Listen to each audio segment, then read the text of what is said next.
21st Precinct, Sergeant Klein. A what? How do you know something's wrong? How many days haven't you seen him?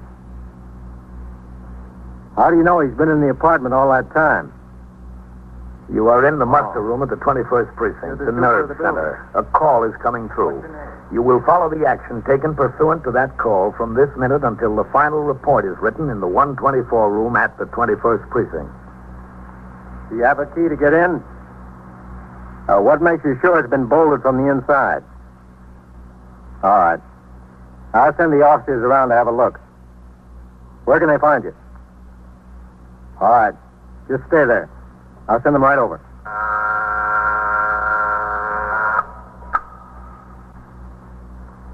21st Precinct. It's just lines on a map of the city of New York.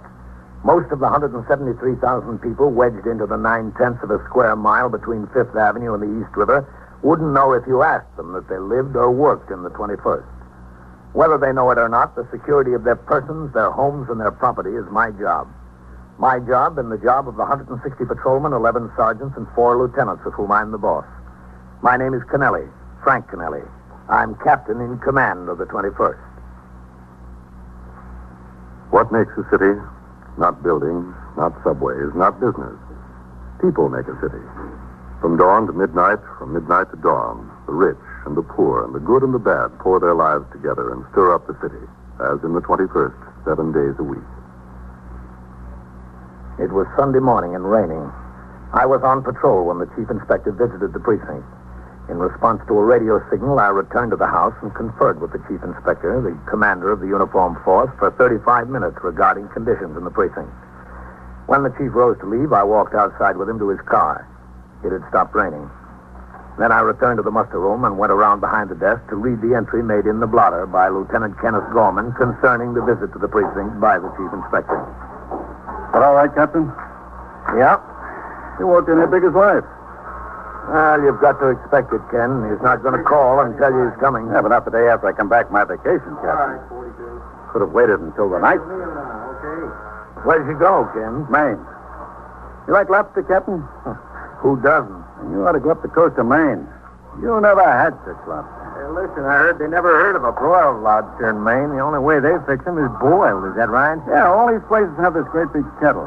You got to pick out the lobster you want from a little pen there. They're all crawling around live. They take and they dump it right in the kettle and cheap. Guess how much for lobster dinner for my wife, myself, and the 2 kids? And big lobsters, Captain. How much? $5.50. No kidding. Come in, sailor. Yes, sir. What's on your mind, sailor? I can't find my family, Lieutenant. What do you mean you can't find them? I'm on the cruiser St. Paul. We've been cruising the Mediterranean for 2 months.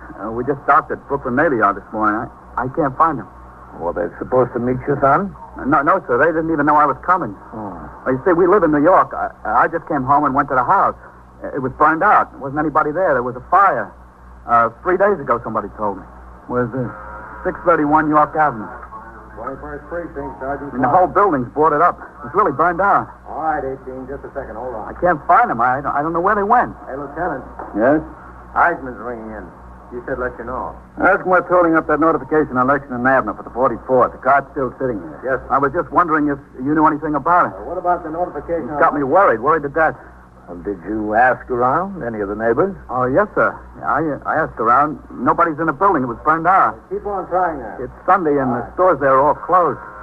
What do you mean, your family? Your parents? No, sir, my wife and my baby. Oh. Did you ask any of the neighbors in the other buildings? Well, there isn't anybody living in the houses on either side anymore. They're getting ready to make a housing project there. And besides us, there were only 5 or 6 families left in our house. Hey, listen, do you remember the fire? A man over there told me there were some people killed. Do you remember that? Yes, there were some people killed. What's your name, sailor? Rawlins, Joe Rawlins. You run the cruiser St. Paul? Yes, sir. Gunner's mate 2nd class. Hey, listen, who was killed? Not my wife and baby. I don't remember the name Rawlins. I don't think so. Well, could you check? We're going to right now. I'll tell you what you do. Listen, how many people? 5. 5. Oh, God. Well, one of them was the city fireman, the other's lieutenant. I gotta know. How soon could I know? Well, I'll tell you what to do, son. I'm Captain Kennelly. Yes, sir. And that's my office right across the room there. It'll take a little while to look up the reports. Why don't you just have a seat in my office until we find Oh, them? that's all right. I don't mind. Well, it'll take a few minutes, Joe. You go ahead and sit in there. I'll be right in. Yes, sir. All right. I asked Sergeant Klein to get out the aided case cards and the unusual occurrence report for the fire at 3:30 in the morning 2 days before. It took a few seconds, not a few minutes, but I wanted the chance to read over the reports before I spoke to the sailor again. I read them and gave Sergeant Klein and Lieutenant Gorman instructions to call the Missing Persons Bureau and the Office of the Chief Medical Examiner to get more information concerning their subsequent investigations. Then I walked across the muster room to my office.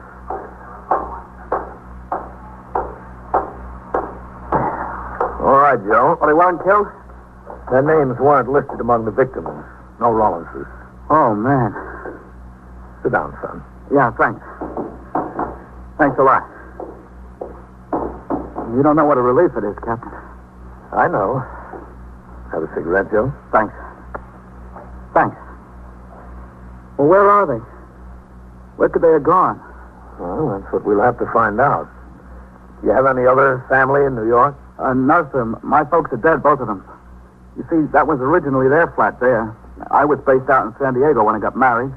And my father died, and then about a year later, my mother. Mm-hmm. I was about ready for sea duty again, and I was transferred to the Atlantic Fleet, so Doris and me, that's my wife, Doris, we decided the best thing would be to take over my mother's flat. Well, sounds like it was a good idea. Yes, sir. So we brought the baby on east. That was just the beginning of May. How about any close friends she could be staying with? Well, I wouldn't have any close friends. You see, I've been gone for 3 or 4 years, and I just drifted apart from any friends I did have. As far as Doris is concerned, I don't know. I shipped out just a couple of days after we moved back here. I don't know if she made any friends or who. Does she have any family here? No, sir, not in New York. Her folks live in San Diego, just outside of San Diego. She's got a sister in Missouri. Where in Missouri? St. Louis. And her sister's married to a fellow in the insurance business in St. Louis. Got a good job. I don't know where she could have gone. Beats the living daylights out of me. Well, how about her sisters in St. Louis? No, I don't think so, Captain. It's too far, and, well, they only got a small place. 3 kids of their own. I don't think so. I'm sure. That was a pretty bad fire, wasn't it? The building really looked wrecked. Yeah. They don't know how it started. Short circuit, they think. What floor did you live on, Joe? 4th floor. 4th floor in the front. I wonder if she got anything out of there. I had a ball signed by Babe Ruth. I'd hate to lose that. They're getting rare. How old is your baby? 2. She'll be 2 next month. You want to see a picture? Yeah, sure. She's the cutest little thing. Yeah. Josie. That's after me. Josephine's her real name. She is cute. Is that your wife? Yes, sir. That's Doris. Oh, you know where I took that? We had to change buses in Columbus, Ohio. I took that on the state capitol grounds. They got squirrels out there so tame they just walk up and take peanuts right out of your hand. Honest. About how tall would you say Doris is? Oh, I don't know. About 5'1", 5'2", something like that. I don't know. Well, how much would you say she weighs? About 110, I guess. Why? No reason. Well, it must be a reason. There's something you're not telling me, isn't there? Joe, listen to me. We think everybody in that building was accounted for. Who was killed? Who was killed beside the fireman, I mean? There was 5. Who? Well, there was an elderly couple who lived on the 2nd floor. Who else? And, Joe, that's why I asked you the questions. I don't think it's them. Who's not them? Well, there were 2 unidentified bodies. Yeah? A woman and a child. Don't kid me now. Tell me the truth. I am telling you the truth. They were burnt beyond recognition, Joe. But the medical examiner's report says the woman weighed about 150 and was 5'6". She's smaller than that, Doris. Much smaller. I know. And the child, they think it's a boy about 4 years old. They think, aren't they sure? Well, they were pretty badly burned, Joe. Well, if they're not identified, who could they be? Somebody must know them. Joe. Where are they? Look, Joe, our report was written the morning of the fire. The Missing Persons Bureau took over the investigation 2 days ago. Bodies have probably been identified by now. I've got my men out there checking. They don't answer the description of your family. Well, where is my family? Where are they? Come in. Captain, can I see you a minute? Yeah, sure. I'll be out. Look, don't keep anything from me. Don't keep anything from me now. Yes, Sergeant.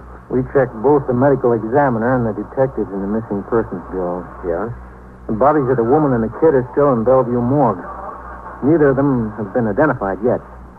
They say it's been impossible to get a readable fingerprint off either of them.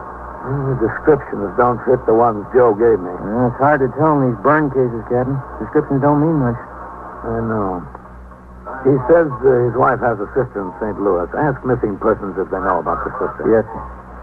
Yeah, a woman and a child unidentified in the morgue. A woman and a child missing after a fire. 2 and 2, Captain. All right. Get back on the box. Yes.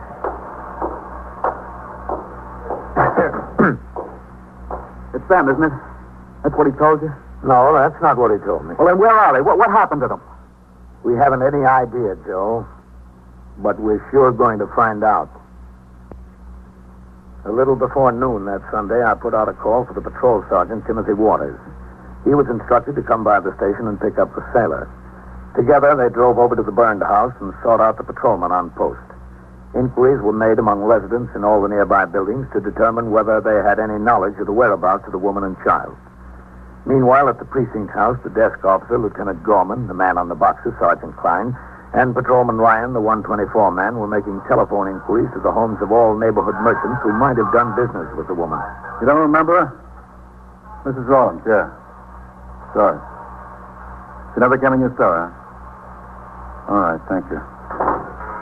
Now, let's there either, Captain. You know what I think we ought to try, Ken? Yes, sir? Mrs. Rawlins and the child were both Navy dependents. If they got out of the building, and if either of them were injured to any degree, she might have hopped in a cab and gone right to the Brooklyn Naval Hospital or St. Albans. That's possible, Captain.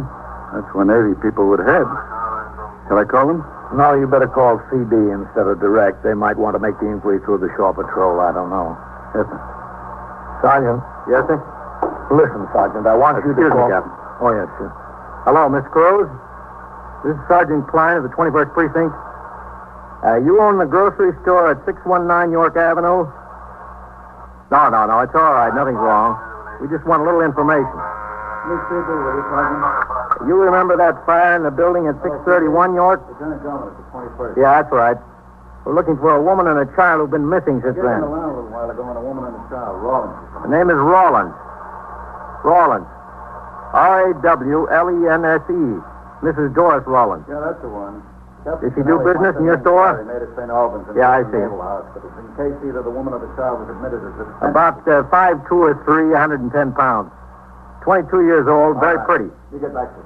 No, blonde. She has a little girl, 2 years old. You don't know her? Never saw her. All right. Thanks, Mr. Cruz. I'm sorry to have disturbed you. Goodbye.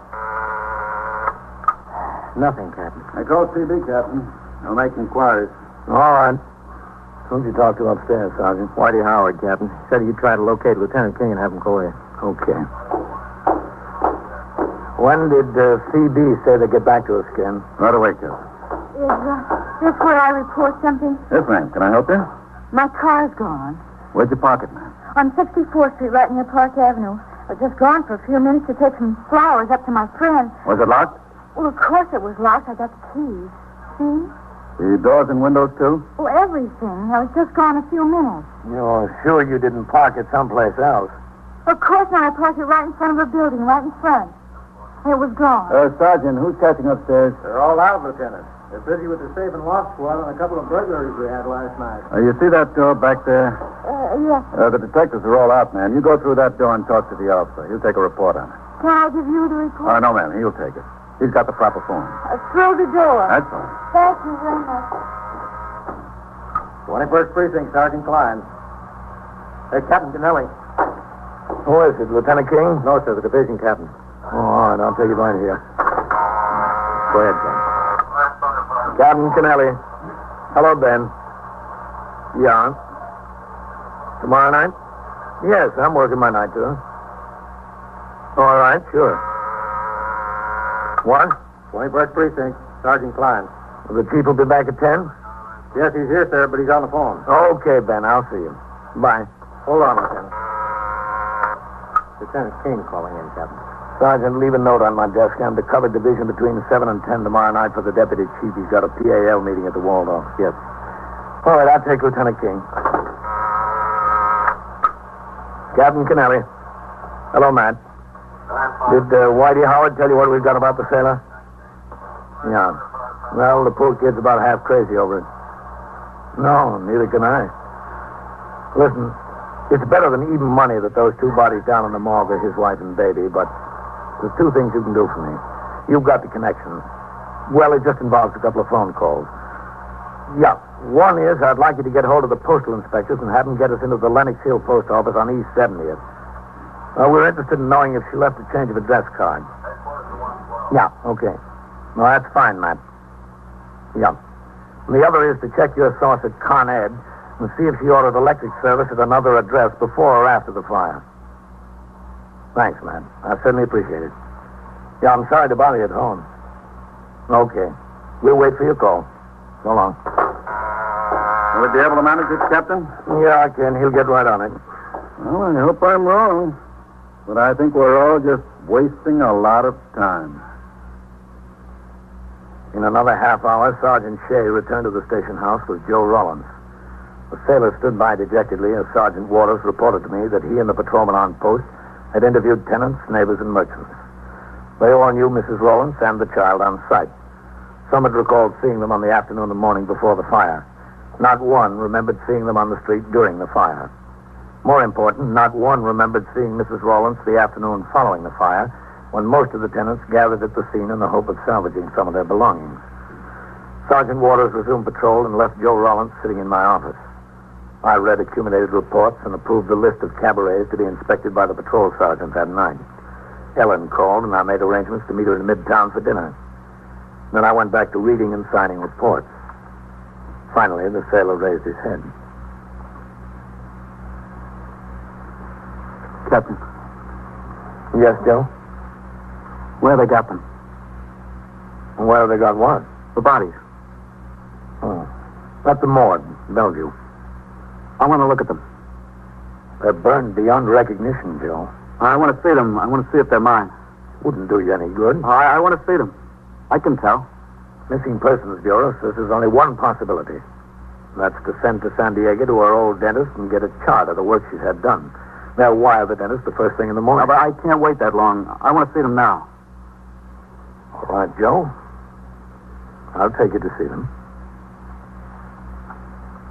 I went out into the muster room and told Sergeant Klein to radio for Patrolman Farrell to drop his recorder on post and drive the car to the precinct house. Lieutenant Gorman told me that CB had called back to report that neither Mrs. Rawlins nor the child had been admitted to St. Albans or Brooklyn Naval Hospitals. There was no word yet on the two important lines sought after by Lieutenant King, commander of the 21st Detective Squad. When the car arrived, Patrolman Farrell drove us down to the Bellevue morgue. On the way in, we were met by Detective Anthony Trinker of the Missing Persons Bureau. Detective Trinker had handled the investigation of this case along with the office of the Chief Medical Examiner. He took us inside the mortuary. Joe's face was firm and expressionless.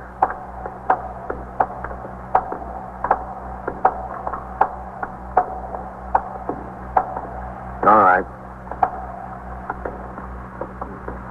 That one, Arthur.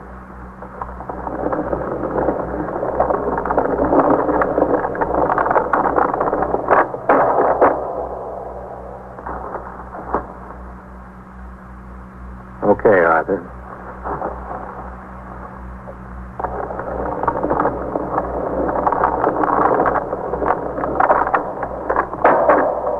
Over here now.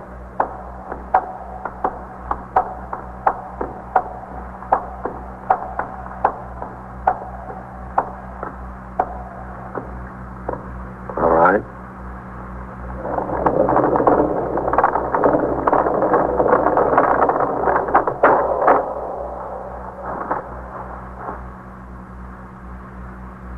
They don't even look like people. All right, Arthur. Thank you.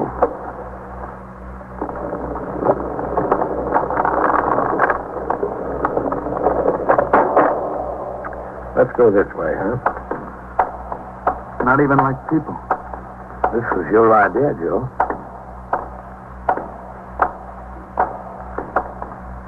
Through there.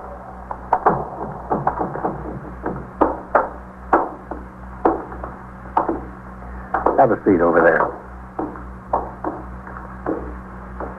Captain. Thanks, Tony. Joe? Oh, it's all right. I told you identification would be impossible.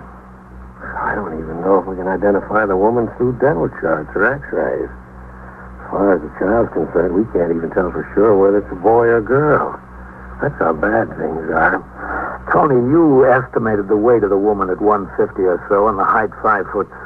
The child you said was about 4 years old, probably a boy. Those descriptions don't match up with Joe's family. I know they don't. Burn cases can have peculiar results.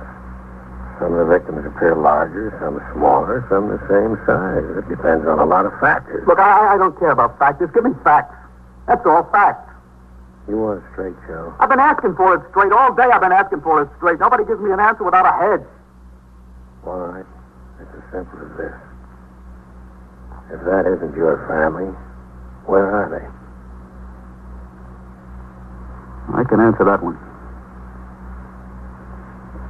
I know where they are. Detective Trinker told me he would not file his final report until after he received the dental charts and x-rays from San Diego. We walked back out to the car and rode uptown to the 21st in complete silence. Even the radio was quiet. Only 4 calls came over from 30th Street to the house. Inside the muster room, Lieutenant Gorman told me that Lieutenant King had called. Both of his lines fizzled. Con Ed showed no change order in electric service for Mrs. Rawlins, nor had she filed a change of address card at the East 70th Street post office. It was 4 o'clock. I turned out the platoon for the night tour. Joe Rawlins stood in a corner. He watched blankly as I spoke to the men. He didn't seem to notice them as they marched out the door. He followed them out. I went after him. Joe. Where are you going, Joe? I don't know. Back to my ship, I guess. I won't bother you anymore, Captain. Wasn't any bother, Joe. It's the job. But I'm worried about you. Well, you don't have to worry about me, sir. I'll be all right. The only thing is how to let her mother know. How can I break the news to them? It's got to be done. They're such nice folks. It's just a shame. Yeah. Got to let her sister know, too. You know, we stopped there for a day on the way from the coast. She showed us a real time in St. Louis. Oh, we sure did have fun. We laughed and carried on. Everything was so funny. Very funny now. You've got to give these things time, Joe. Yeah.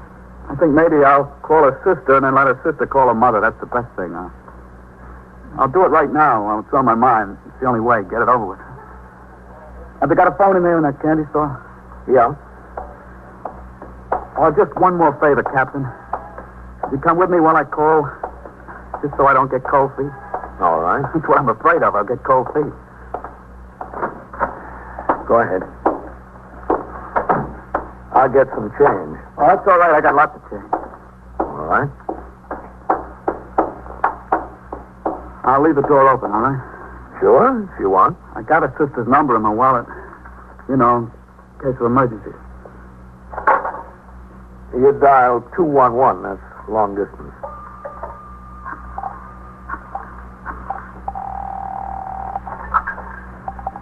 Your call, please. I want to call St. Louis, Missouri. Evergreen 9970. St. Louis, Missouri, Rouse. What number are you calling from, please?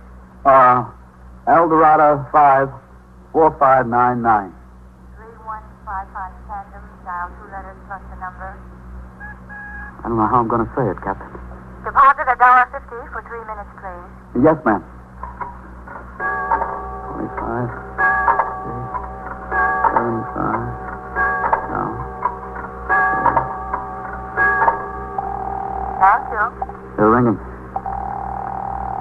I should have thought of what to say. I don't think anybody's home, Captain. Let them keep ringing. Hello? Hello, this is...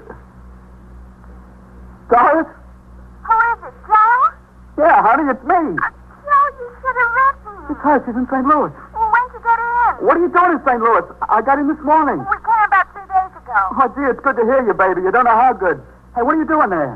Bill wired me that Aunt had to have an operation. Oh, yeah? No one to take care of the kids, so I just left in an hour's notice. Oh, how is she? Oh, she's getting along fine. I didn't expect you till September 1st, Joe. I'm sorry. Oh, it's all right, baby. It's all right. How's Josie? Wonderful. Getting bigger every day. She just loves her cousin. How do you feel? Oh, fine. Just fine. Hey, listen, I got some big news for you. You made peace? No, nothing like that. This is really very funny. It's a riot. The house burned down. The house burned down. Joe, what are you talking about? Look, I'll explain it to you when I get there. Joe! Kiss everybody for me. I'm taking the next plane. I'll wire you from the airport. Joe, what about the house? I missed the plane, baby. I'll tell you when I get there. Goodbye. Oh, thank God. Joe, I'm happy for you. I'm pretty happy for myself. Except, who are the woman and child down there? You've got your problem worked out, Joe. Let us worry about this one.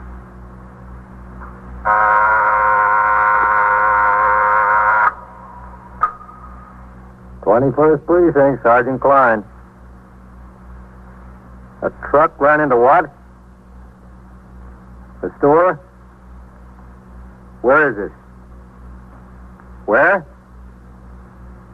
622? Speak into the phone, please. Did it jump the sidewalk? Is anybody hurt? How many people are hurt? Speak a little louder, will you, please? What did he do? And so it goes, around the clock, through the What? week, every day, every year. A police precinct in the city of New York is a flesh and blood merry-go-round. Anyone can catch the brass ring, or the brass ring can catch anyone. 21st Precinct, a factual account of the way the police work in the world's largest city, is presented with the official cooperation of the Patrolmen's Benevolent Association, an organization of more than 20,000 members of the Police Department, City of New York. Everett Sloan in the role of Captain Kennelly, John Sylvester as Joe. Featured in tonight's cast were Jean Gillespie and Anzie Strickland, Lawson Zerbe, Santos Ortega, and Bob Simon. Written and directed by Stanley Niss, produced for CBS Radio by John Ives. Art Hannes speaking.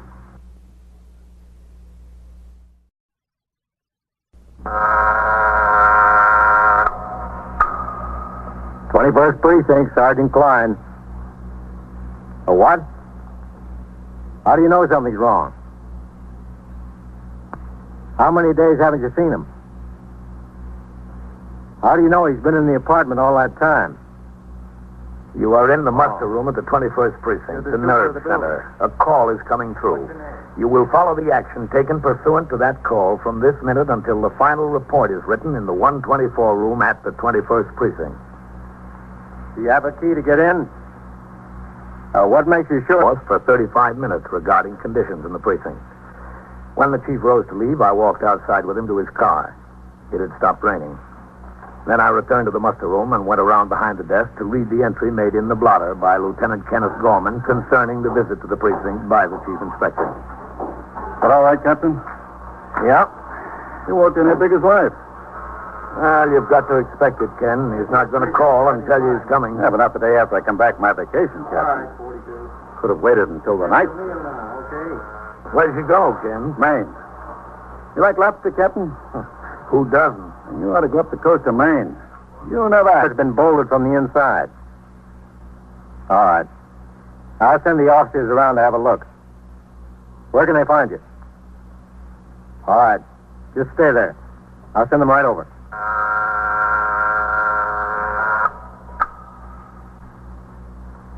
21st Precinct. It's just lines on a map of the city of New York.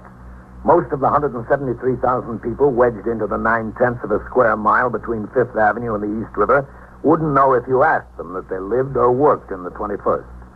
Whether they know it or not, the security of their persons, their homes, and their property is my job. My job and the job of the 106 lobster. Hey, listen, I heard they never heard of a broiled lobster in Maine. The only way they fix them is boiled. Is that right? Yeah, all these places have this great big kettle. You got to pick out the lobster you want from a little pen there. They're all crawling around live. They take and they dump it right in the kettle and cheap. Guess how much for lobster dinner for my wife, myself, and the 2 kids? And big lobsters, Captain. How much? $5.50. No kidding. Come in, sailor. Yes, sir. What's on your mind, sailor? I can't find my family, Lieutenant. What do you mean you can't find them? Well, I'm on the cruiser St. Paul. We've been cruising the Mediterranean for 2 months. We just docked The 60 patrolmen, 11 sergeants, and 4 lieutenants, of whom I'm the boss. My name is Kennelly, Frank Kennelly. I'm captain in command of the 21st. What makes a city? Not buildings, not subways, not business. People make a city. From dawn to midnight, from midnight to dawn, the rich and the poor and the good and the bad pour their lives together and stir up the city, as in the 21st, 7 days a week. It was Sunday morning and raining. I was on patrol when the chief inspector visited the precinct. In response to a radio signal, I returned to the house and conferred with the chief inspector, the commander of the uniformed force.